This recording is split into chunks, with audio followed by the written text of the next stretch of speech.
another foundering car, and you can see the average fuel consumption 6.3 liters per 100 kilometers, and also the average range that is still remaining at this moment. Bij de eerste afrit. Neem daarna de tweede links. So this is another foundering car, and today we are talking about hardships and what we can learn from them.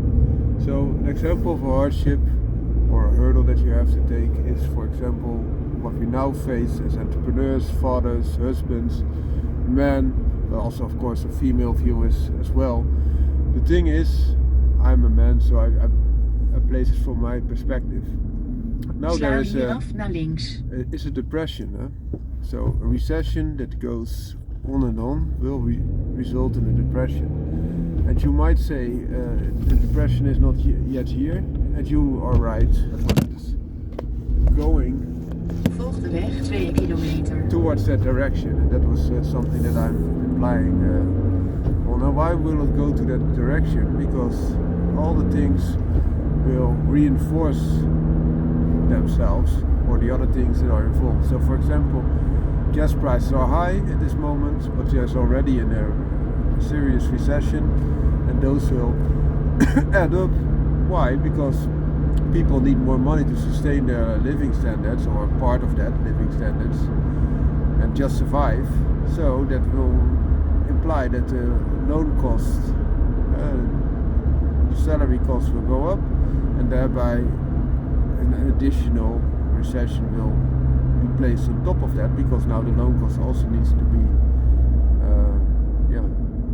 taken into consideration again. And also, if you look at all the other things happening, they are communicating with each other. So if one thing goes wrong, this also has an effect on all the other things. Such as in life, if something goes wrong with your spouse or your child, it also will have an impact on the rest of the family and you. So that being said, there are some things that are now at least holding us down to a degree, or limiting our possibilities. But on the other side, there are also Ga opportunities. verderop rechtsaf en volg de A2. And opportunities, or a bigger force, can make great things. An example is a diamond. Diamonds are developed under constant pressure, but it takes quite a long time. Same with pearls. Sla na Pearls are 400 developed meter af naar rechts en volg de A2. as a constant irritation. You have an animal that lives in a shell, and then there is placed a little bit of sand or something else is there that it cannot be removed, a little stone, and then that animal makes a smooth layer around it to cover it so that it doesn't have pointy things. But by adding and Sla adding hieraf naar rechts. smooth layers, you will get a pearl. So back to the topic. If we are facing adversaries, it can force us to grow. And why is that? Why cannot we grow when everything is going well? Well, we still can grow when everything is going well, but a lot of people need a little bit of push.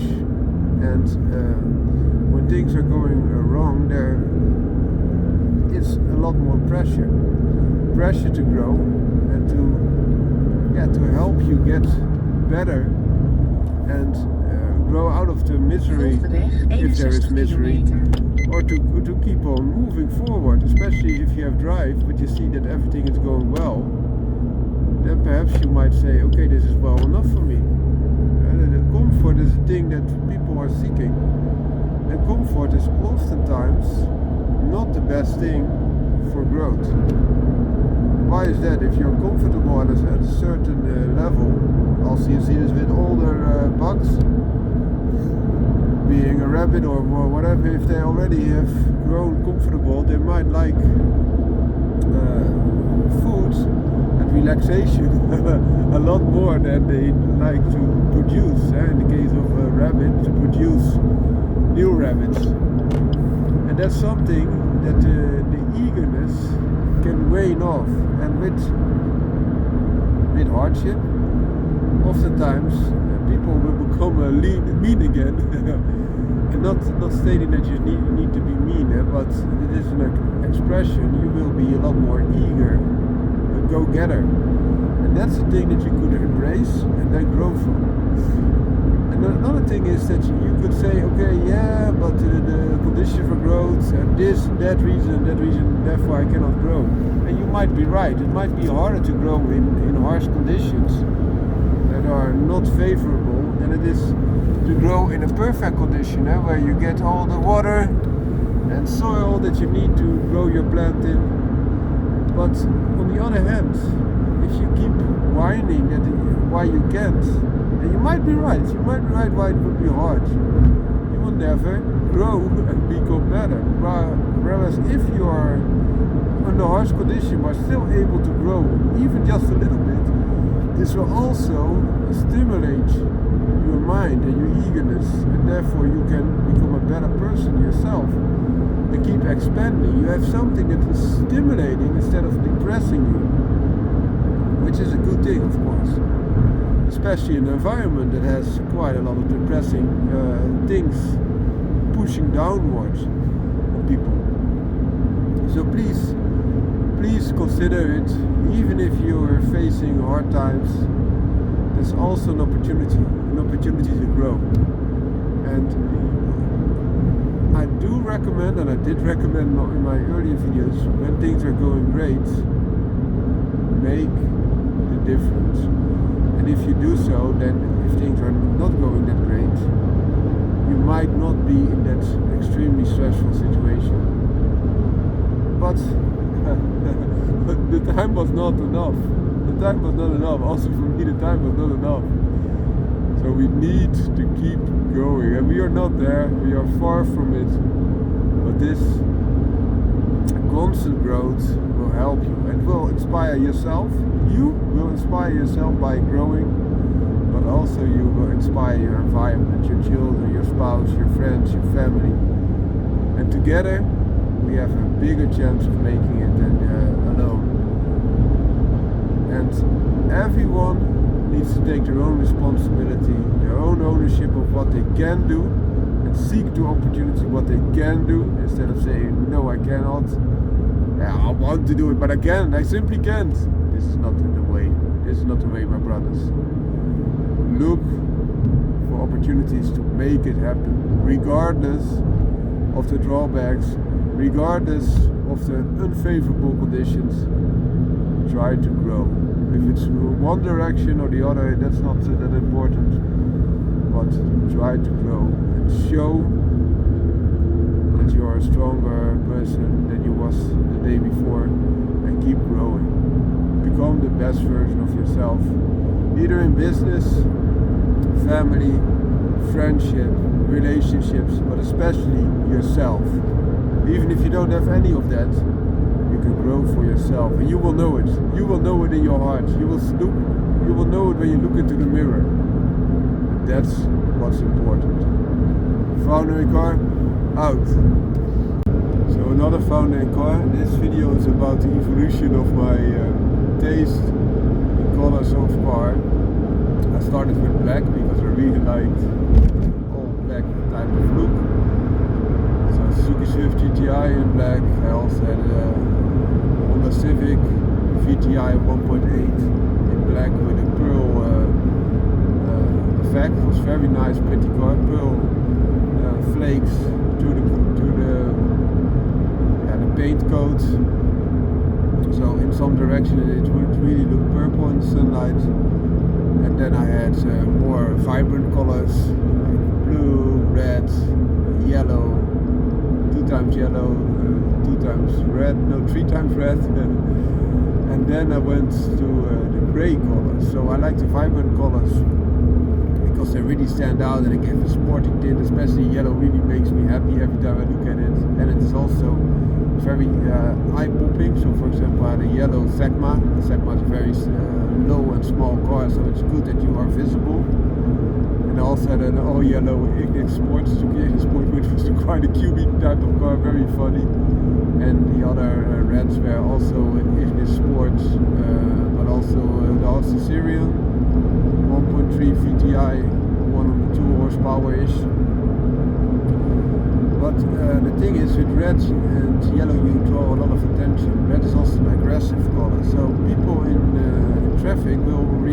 more aggressive to a red car and also to a yellow car, in my opinion, than I do to a grey car or a black car.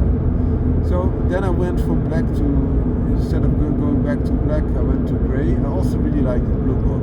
I mentioned it's very short, but only had one color. And then I went to grey, and grey is a very nice color. And why is that? It's just a blend as what, so it does not draw attention, which can be a good thing, especially if you need to drive a little bit speedier over distances, or other reasons could be there. But the most important factor for grey cars being a great color for me is that you don't see dirt on them that easily. So even if they are not washed very regularly, they still look presentable. That's a good thing, especially if you like driving cars more than just cleaning them all the time. The same with Harleys. I don't like Harleys in all the grove because I'm not a chromophile. And, I don't like to be just always working on the motorcycle. I just want to ride it and enjoy it. So if I have to clean it, of course, but not all the time, and have to shoe polish it every time. I don't like that. So back to the topic, I really like grey. And now, so I had grey cars too, and then I went back to black again, being the Tesla Model S, because I thought it looked very distinct in the black color. Also, you could have it in white and red. I think those colors are also very beautiful. White I was not ready for at that time, because I thought, yeah, it will show all the dirt, but in general, I come back to this later. That's the reason I did not opt for white, which is also a nice color. Red is the best color on the Tesla Model S, in my opinion. The Tesla Model S, especially the dual engine one today, it was quite a speedy car, and I did not want to draw too much attention. So it's nice, in my opinion, to have stealth speed, and that everyone is seeing speed, and to really envision it, and that will help you to drive speedily without drawing too much attention, in my opinion. So I went for black, and I really liked it. And then I got another red, but that was a loaner car, so to say, so in between car. I bought it, of course, but I also sold it again. And there was a red Igo, so that would be my third red car. But that was not my choice to color, so it just was there, and I could get it and have it as an in-between type of car. Very reliable little city type of car, which is quite a hoot to drive, especially because it's such different than the Tesla Model S. And I thought also because it's such a big step backwards again, then it would help for this car that I now have. Suzuki Sport Hybrids, ZC33S, which I bought in all white. And why is that? All white came with a pearl color. And as I mentioned, I was into the white, but I chose the black for the Tesla Model S. But closer study gave some benefits for the white over the black. And why is that? You see on black and white both quite a lot of dirt, but on white, in my opinion, now with closer study, less than on black, which is a funny thing. Also, there was a black color, but it did not have the pearl effect that is white Swiss Sport did have, and I really liked it. Pearl white, I really liked it. It's again a throwback to what I had in the Civic. And white is an additional benefit. It's contrary to black cars, it will reflect sunlight. So instead of just always getting all the heat in, you will have something to keep your car cooler. So you need to have less reliance on airco. Also good if you drive indoors, which I do quite a lot of time. And also the Suzuki Sport has a good airco system, but it's not in the back. So if you also have children and dogs in the back, it's good that's also cool. And the white car is easier to spot, also if there's something wrong with your lighting system, than for example a black car. But still it does not draw that attention. It's quite a neutral type of color, which I like a lot. And the last thing is really what I like about white Japanese cars is what Honda did with it. With the championship white type of cars, Type Rs, etc. was a standard color also for the NSX Type R, Integra Type R, and this really has expanded this. And this is also a Japanese car, the Suzuki Swiss Sport. So that was something to take into consideration as well. And then my latest edition was also predominantly white, but also has black, because I really like that contrast. It's a two-tone car. It's the Abarth 595C MTA Turismo. And why do I really like that? It's something special. It is just a 500 really reworked with Abarth, with also Abarth logos and all the other things on it. But also it comes in two colors. Now why would I not take that? Of course I could take a monocolor Abarth, and there are even more like that, but I really searched for that two colors, and I really like the contrast between the black and white. Also my wife has a black BMW 330e, and then it looked like a little bit like a love baby between the Suzuki Swiss Sport Hybrid, which is all white, and the all black 330e BMW. And so it's layered with black on top, and it also goes very well with your roof because it has a black roof, retractable, so you have a convertible feeling. So that's all one color, which I really like. So therefore the black is top, and the white also gives a very nice crisp contrast between the black and the white, and there's a red line in between, which I really like. So I think it's very tasteful. And with that type of car, the black and the white, it's not screaming extremely, but it shows you is something special, and I really like it. And also because the Abarth is a little bit of an X-shaped car. It's a Fiat 500, it's really a little bit of an X-shaped car, and it has all types of benefits, namely quite a lot of headroom, especially also in the back. So if you want to drive with your children, also with the roof closed, this is quite doable. I can sit behind myself in that part and I can manage. Yeah? And I'm 1 meter 88 centimeters, so quite a big guy. So that's perfect. But also because of the egg type of shape with the black roof line, so the black half, you will visually decrease a little bit of that egg shape and make it a little bit more chunky at the bottom, where it's also quite wide, a little bit less top heavy visually. So I hope this helps, and perhaps you will find some nice pointers out of this. Foundering car, out! So another foundering car, and people that know me and look at my videos know that I'm a driving enthusiast and car enthusiast, also motorcycle enthusiast. And what they also ask me, what is the thing you don't like about driving? And the most important thing that I don't like about driving is traffic jams. So traffic jam can offer some opportunity if you want to eat something, and you could anticipate, of course. Also, oftentimes if I have to do a route and I know that it will have a lot of traffic jams, I try to go earlier or later to just avoid them or minimize them. So that's one tip that I could give you. And the other thing is I try to anticipate. So for example, if the left is going fast, I'll stay on the left, and if I see a gap on the right, I'll go to the right side to just keep the momentum going. So that's one of the things that I try to do. But the other thing I don't really like is traffic controls in the way that they have like a trajectory for like 10 kilometers or 15 kilometers that you have to drive and maintain the same speed all the time. I really don't like that. But there are some benefits now. And why is that? Because sometimes you do just in a conversation, you might drive a little bit more spirited and then you might go over it.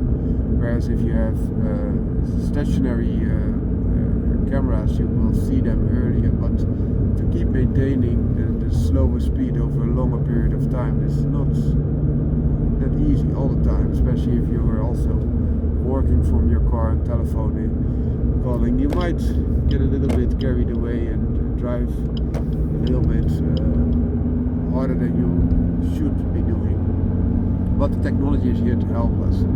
So there are two things that could help you. You could have your cruise control set. I have cruise control on the Suzuki Swiss Sport Hybrid. I don't have it on the Abarth, which is a pity. But the Suzuki Swiss Sport Hybrid also has another very nifty feature, which I like a lot more even than the cruise control. I'll come back to that later. That's the limit. So you just limit the car to the maximum speed that you can drive. And why is it better than cruise control? Cruise control also maintains the speeds and will brake then, in this case with the Suzuki Sport, it will also brake when there's someone in front of you. Whereas the limit, you can just release the gas altogether and it does not maintain the speed. It's only topping you off that you cannot exceed the speed. So that gives me a more natural feel. So of course cruise control is even easier because it will brake also for itself. But I like to be more involved. Therefore also I like to have a manual car at this moment and to go to the gears manually, but also it will save on the brakes because you can more anticipate instead of just let the computer decide, okay, we'll keep going at it, well you see that there's already an occlusion forming and you could better lift off the gas what you can do with the limit function. And for traffic jams, that's the main reason that I went for a motorcycle license. And why is that? I had quite a short travel at that time in Limburg to the Maastricht region, but there was always traffic jams, and now it is a little bit better because they removed a lot of they had the lights on the freeway. Only part of it had lights on the freeway that just caused a lot of traffic jam. Also because a lot of people travel to Maastricht, of course, and the roads were just too old to hold all that traffic. So I went for a motorcycle license. And why is that? Because with a motorcycle you're allowed, and you can, because it is just diminutive in width, to weave through traffic. And by doing so you will not stop. Of course you might not be going very fast, but there's a difference between standing still and then driving 5 kilometers an hour and then standing still again, and then you, as compared to driving 20 kilometers or 25 kilometers an hour on average between the cars and don't have to stop. Unless some people are not paying attention or not being considerate, or they don't like you as a motorcycle driver to keep moving forward while they are stuck. There can be all kind of reasons why people are acting in a stupid way. There's now a motorcycle weaving through. BMW R1200 GS. It's one of the most popular motorcycles because they're sitting quite high and have a good overview, and they still are very comfortable. And the maintenance is very easy because they have a cardan type of axle instead of chain to lubricate and to maintain. So I hope that helped. And then the things that I really enjoy about driving: a back road, windy back road with nice turns, some hairpins, some elevations and some downwards. Just a nice drive and also nice scenery. It doesn't always have to be the drive. Also, if you go to a beautiful place or a city with like the city in Thorn in Limburg, they have all these cobblestones, they're all these white houses, a very nice atmosphere. That's also perfect. But there are many regions, also in Zeeland, in the Netherlands, Zeeland region. And there's such nice roads. They have elevated roads, which they call dike roads. And they just give you an elevation, but they are so nice because there's so little traffic and you can look so far to the distance. And then if you're driving over a field where they also have tulips, for example, that's so perfect. Now it was beeping because it anticipated that there could be an accident because people were too close in front of each other and then braking hard. That's what I was talking about. That was not a cruise control, but just giving you an impression. Hope this helps. Foundry car out. So another foundry car, and today I will discuss my preferences by comparing technologies such as cruise control, adaptive cruise control and the limit function. And we'll tell you what I like the most and why. So first off, what is it? So limit function is very easy. It just limits the maximum speed that you can drive. So if you keep pressing the accelerator, it will not go faster. Then you have cruise control, which has the benefit that it's just pointed at a certain type of speed and will maintain that. So if you want to brake, you have to brake yourself. By braking, you will stop the cruise control. And you can also accelerate, even though you have cruise control set at a certain speed, not to exceed. If you put down the accelerator, you have the benefit that you can still accelerate it. And then when you drop off the accelerator, it will again drop back to that speed. And then you have adaptive cruise control, which is the same as cruise control, but it will look for you and will then brake if it needs to, and then accelerate again once there is another opportunity to accelerate again. So for example, if someone in the traffic is weaving in front of you, it will brake to keep the distance at a certain level. And once that driving obstruction is then removed and goes back to the right lane again, it will accelerate again to the speed that you set it to. So on average I like the limit function the most. Why? Because then you can brake by just releasing the accelerator pedal, and then it will cut back to a certain speed. So it feels more natural, and you will not exceed the maximum speed that you set it to, for example, when you're driving a certain distance and you don't want to be ticketed, of course. And some trajectories, they have controls, so you don't want to exceed that. And that is a very good thing. Also, if you're driving in different countries and you don't know for sure, you don't want to, if you have very nice scenery, it could be that it triggers you, that you're looking at that and then don't mind the speed that much. Then this could be very helpful. Benefit of adaptive cruise control is that it will do all the work for you. And if you also have lane keep assist, it will almost virtually drive itself for a certain period of time. And this can be beneficial as well. If you, for example, need to do something, then it's good that the car is looking out for you as well at an additional level. The normal cruise control, oftentimes I like this more than the adaptive one. And why is that? Because normal cruise control will just maintain the speed and will close also the gap if someone weaves in front of you, as I mentioned. And then you can just turn off the cruise control if you want to. Or sometimes the person weaving in front of you is still closing that gap, and then it will go out to the right lane again, so you can pass and you don't have to brake all the time. So that was also a good functionality to have. I think I had it on the normal cruise control. I think I had on the Prius. I also had a Prius. Very effective car. It's not a driving type of car, but very effective and very roomy. And because of tax rules in the Netherlands, I will explain another time. But also I had it on the Tesla Model S. I really liked it, and then I went for the package to have the self-driving opportunity incorporated, and then it upgrades itself to adaptive cruise control, which I found not that nice. Also because the Tesla, if it was on cruise control and it saw something, it thought it saw something. Something like a white piece of cardboard on the road. When you're driving into a tunnel, then it would identify it as a car or an object or whatever, and would hit the brakes very hard. And it was very uneasy, because also the traffic in the back is then halted, which you don't like, of course.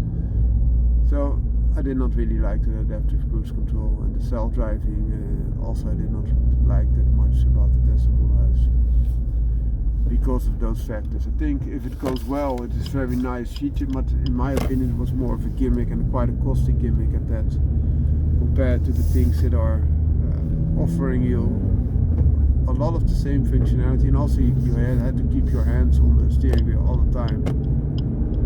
So it did not give you that much additional freedom. And of course there are laws, and I understand all this, and safety. But now, for example, in the Suzuki Sport, I have adaptive cruise control as an option. I have the limit as an option. The limit was not there as an option in the Tesla Model S. You could just limit the car all the way, but then you have to go to this big tablet type of functionality, which is not as easy as just hitting a button as you can do in the Suzuki Sport. And that limit function in the Tesla Model S was more that, for example, if you want to let someone drive, you also had option that you could activate if someone has to park your car, like a valet function, then you just the power and the speed is limited. But that was not what I really liked. But now in this Suzuki Sport Hybrid, I do have cruise control, which is adaptive. No, not a choice to have regular cruise control, which I would like. And it has a limit function, and those are very good. And it also has lane keep assist, so it will just keep between the lanes, so the lines of the road. So it will just keep your lane, and even it does so through bends, which is quite impressive. So you have almost all the functionality that you have in the Tesla Model S, and still have to keep your hands on the steering wheel, of course, like in the Tesla Model S as well. But for a fraction of the price, and it's all in. So that's a good thing. Found a car? Out. So another found a car, and this is more of a personal one. It retains topics that are close to being a father, being a single father, being married again, and having a fantastic wife that also tries to manage that, because the children are in both worlds, with their mom, with their dad, and now in a new situation with their dad, and also the view of your children, of course, my children. So being a father is a great gift, in my opinion, and just when you go to that phase, you will feel it. You feel something that's so deep, and you will be triggered to be very protective. In my opinion, I was. Also, when my firstborn was ill, or someone dropped her, and she had to be checked all the time, I went out every time to check on her, and I would not sleep tight. I would, every little signal I would look, because you are worried, and that you don't want them to have brain injury for life, so you would check their responses. And with children this is even more important than with adults. And also when they were crying, there was also a fault.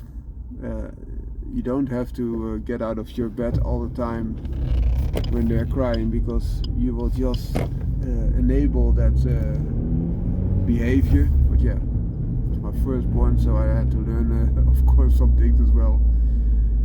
And you will also worry a lot. With my secondborn, it appeared that it was an intoxication, so he had to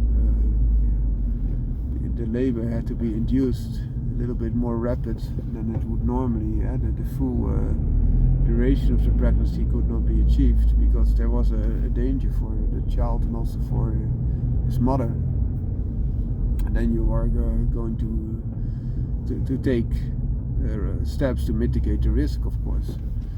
And this was also a good thing. And then you see your child coming into the world quite yellow within. You're worried as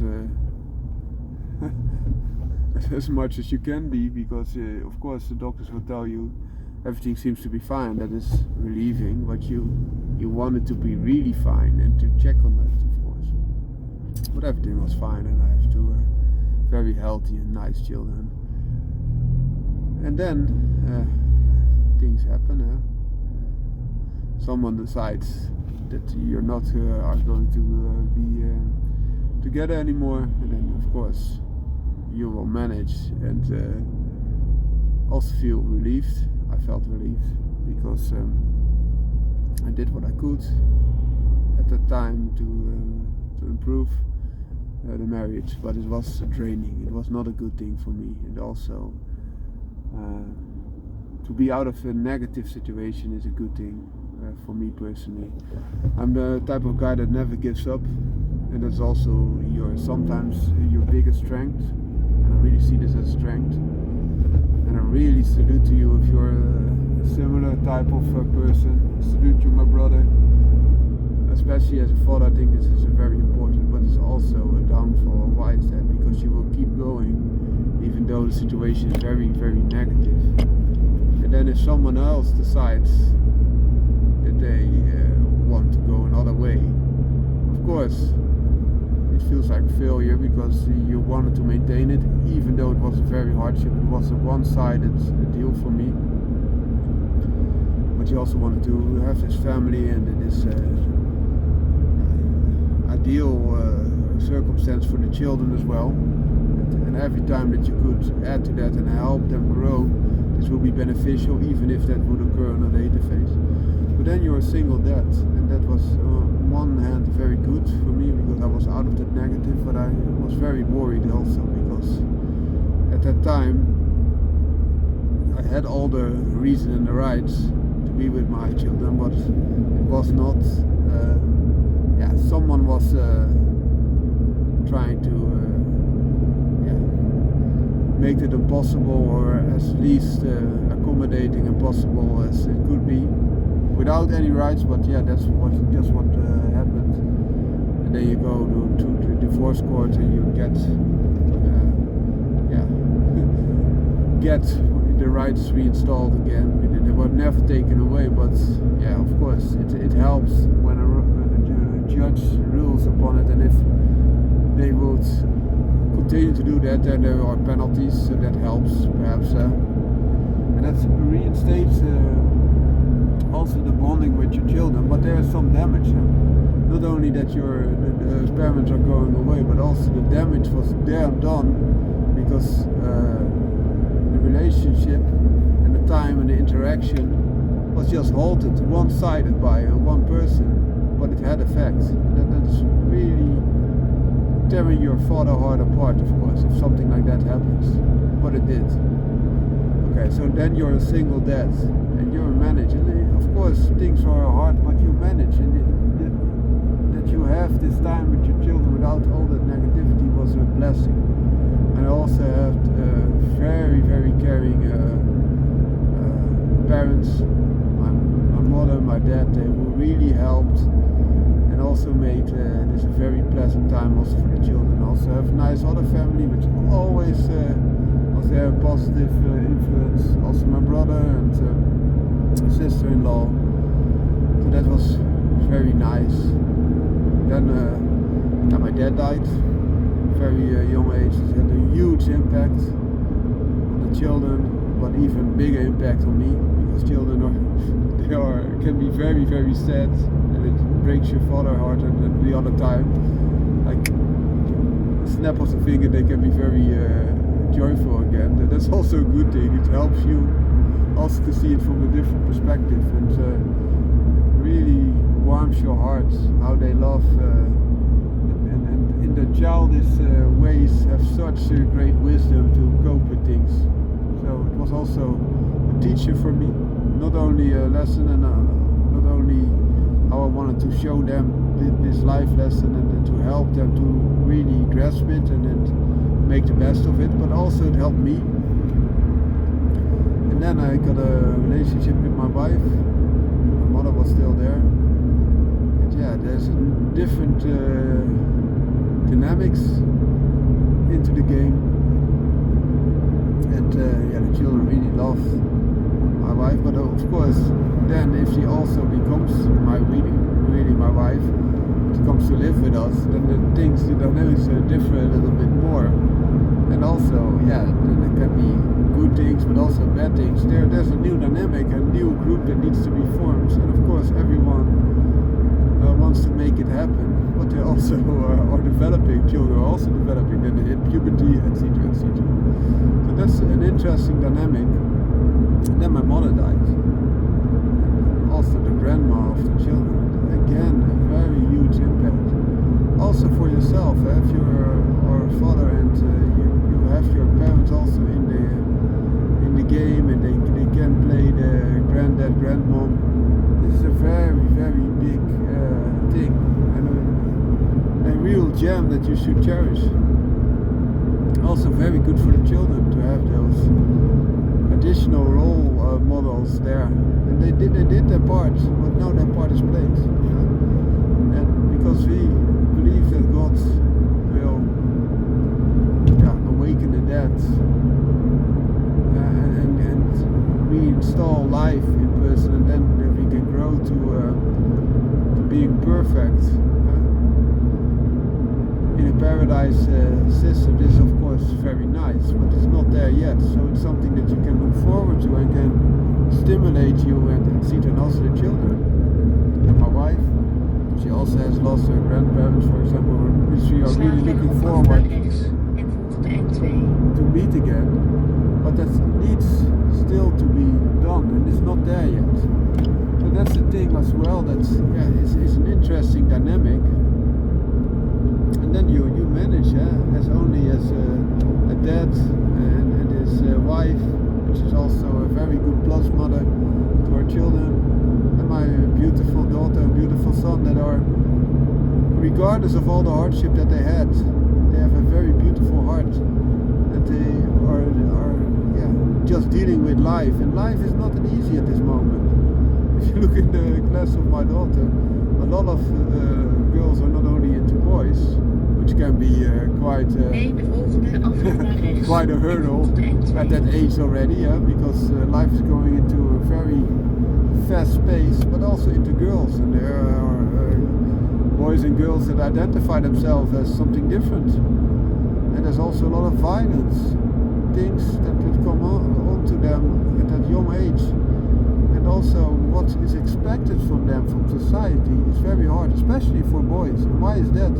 Because the educational system in the past was more directed at a universal team, and now it's more and more directed at getting girls to a higher level, Sla hier af naar rechts. which I think is a good thing, that the girls can achieve higher levels. And now you see that from the higher educations, most of them are girls, but it's also detrimental for the boys, because the way they are taught is Verlaat not de rotonde na natural 800 for meter boys bij de derde afrit en volg de N2. or men. So it's really good that you also talk to your boy, to your son, and try to help them sustain themselves and keep also the manly parts alive, and also help them mitigate life and the educational system that's primed a little bit against them. So that's a short burst of being a father, being a new husband, and also being a single dad. And I hope it helps some of you. Found me in car? Out.